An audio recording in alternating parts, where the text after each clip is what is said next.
Amici, bentornati al garage della bassa. Sono veramente contento di rivedervi, sono passate circa un paio di settimane dall'ultimo video, mi scuso, ma d'altro canto il mio cervello funziona in maniera strana, cioè quando ho tante idee per la testa e tante cose che vorrei fare e portare a video, alla fine non riesco a realizzarne nemmeno una. Quindi mi sono dovuto prendere un attimo di stop per riordinare le idee, per farmi una piccola vacanza insieme a mia moglie, ci siamo presi un po' di tempo per noi e adesso sono qui, abbastanza carico per poter ricominciare. E ricominciamo alla grande perché Bassa Garage dopo tanti mesi finalmente torna in pista, non nel garage della Bassa, ma in una pista vera, una pista per una gara. Sono stato invitato infatti il 6 dicembre, quindi il prossimo mese, ad una gara su invito da parte di Matteo del team VRT di Verona. Si prospetta veramente una bella occasione perché sarà l'ultima gara di campionato, ha detto che ci sarà una pista particolarmente grande e particolarmente intricata e interessante come loro le fanno di solito e quindi in questo video vi volevo mostrare come sto iniziando a prepararmi per quella gara. Mi è stata data la possibilità di iscrivere più di una Mini 4VD e quindi oggi vi voglio parlare della prima Mini che ho sviluppato e che ho provato, cioè una Mini 4VD su telaio FMA con un setup un po' strano che ricorda un po' quelli indonesiani.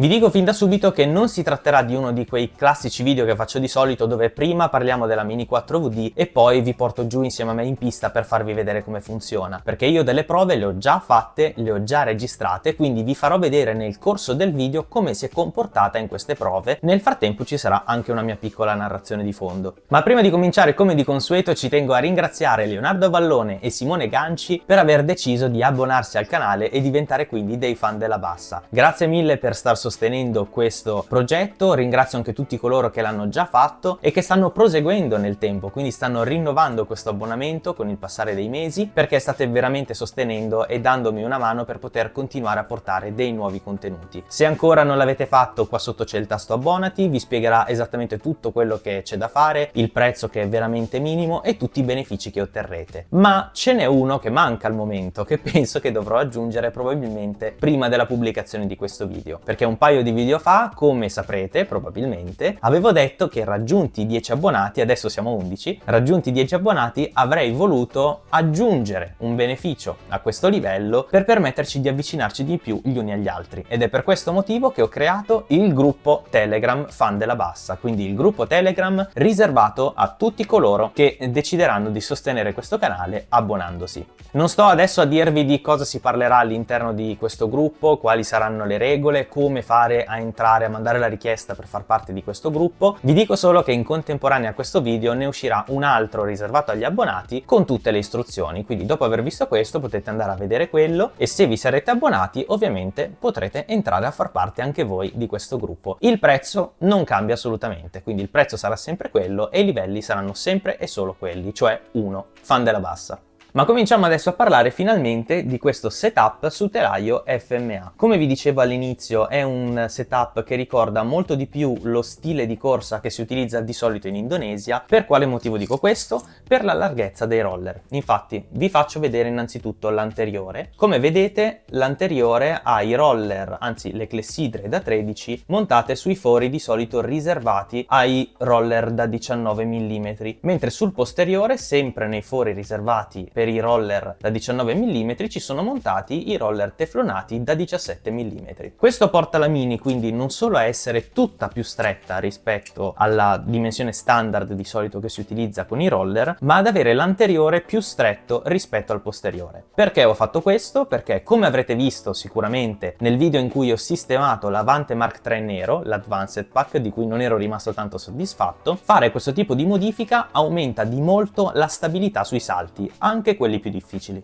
Come vedete sul fondo della Mini utilizziamo soltanto le spugne di colore blu, sono esattamente della stessa lunghezza entrambe e sono anche dello stesso spessore, quindi usiamo quella da 2 mm dietro e quella da 2 mm avanti. Con questa configurazione come affronterà questa Mini salti? Vi faccio subito vedere una clip. Prego!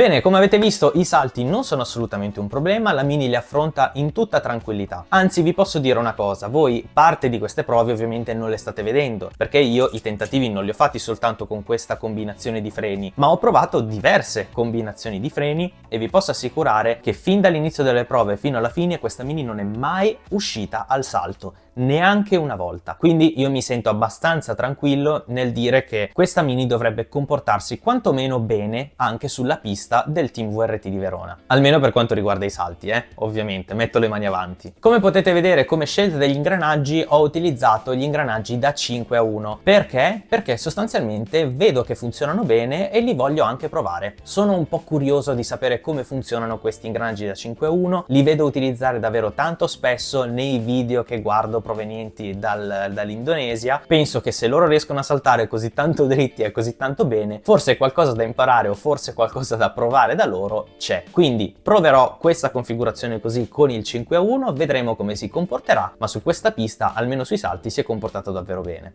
Ma parliamo adesso dell'ostacolo che è stato il più difficile in assoluto da affrontare nello scorso video, quello in cui vi parlavo del Geoglider Advanced Pack TKC Edition su telaio FMA. In quel video vi avevo detto fin dall'inizio che l'angolo anteriore dei roller non mi convinceva assolutamente, mi sembrava essere troppo poco per riuscire ad affrontare il cambio corsia, soprattutto con un motore Hyperdash, e il tempo e le prove in pista purtroppo mi hanno dato ragione. Abbiamo fatto 3 prove su quel cambio corsia, rallentando progressivamente, scaricando le batterie, ma in nessuna delle 3 prove la Mini è riuscita ad affrontare questo cambio corsia, anzi alla terza prova si è addirittura rotta. Io avevo imputato quel problema solo e unicamente all'angolo anteriore dei roller. Perché? Perché guardando le riprese a rallentatore mi ero reso conto che la Mini, quando si appoggiava sulla sponda destra e quando di conseguenza poi si appoggiava sulla sponda sinistra, non riusciva a mandare giù il muso. La Mini, anziché andare verso il basso, continuava a decollare, andare sempre più in alto, e quindi non ci sarebbe stata velocità che avrebbe permesso a quella Mini di rimanere dentro. L'unico modo sarebbe stato non avere la curva subito dopo il cambio corsia. Avere anche solo un rettilineo avrebbe permesso magari alla Mini di avere il tempo di poter atterrare, però purtroppo noi in gara non possiamo prevedere quale sarà la forma della pista, quindi io non posso essere sicuro del fatto che dopo il cambio corsia non ci sarà una curva e non posso permettermi di creare una Mini inaffidabile da quel punto di vista. Per questo motivo ho deciso, come vedete da questa clip, di utilizzare un angolo anteriore dei roller molto generoso. Tutto questo in combinazione con delle clessidre gommate che nella fase di cambio corsia creano una forte frizione contro le sponde e 2 stabilizzatori belli alti che permettono alla Mini di rimanere ben dritta.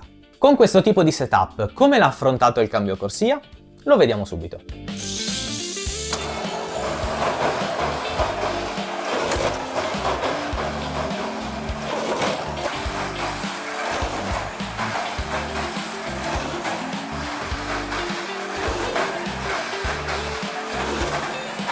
Beh, cosa ne pensate?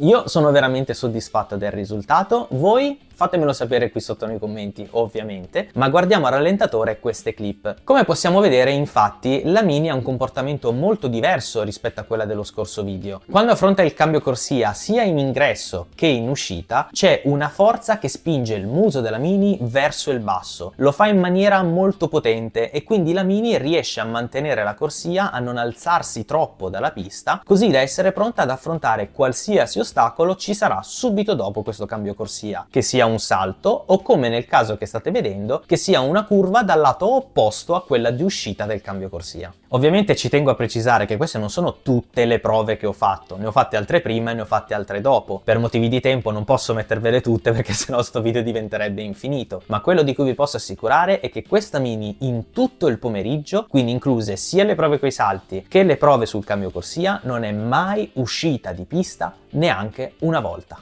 Avete capito bene, nemmeno una volta fuori pista. Quindi io mi ritengo veramente soddisfatto di questo modellino, non tanto in termini di velocità, perché forse quel giorno non sarà la più veloce in pista, quanto in termini di affidabilità. Questa Mini con questo setup ti permette di fare una gara tranquillo, o perlomeno spero, perché poi sappiamo che in gara succede di tutto. Però per adesso, almeno prima di partecipare alla gara, mi sento tranquillo. E voi cosa ne pensate di questa Mini 4VD? Avete già avuto modo di testare questo setup di roller e freni? Come vi siete trovati? Fatemelo sapere qua sotto nei commenti, io vi ringrazio per essere passati, spero di esservi stato utile e noi ci troviamo sempre qui nel prossimo video, al Garage della Bassa.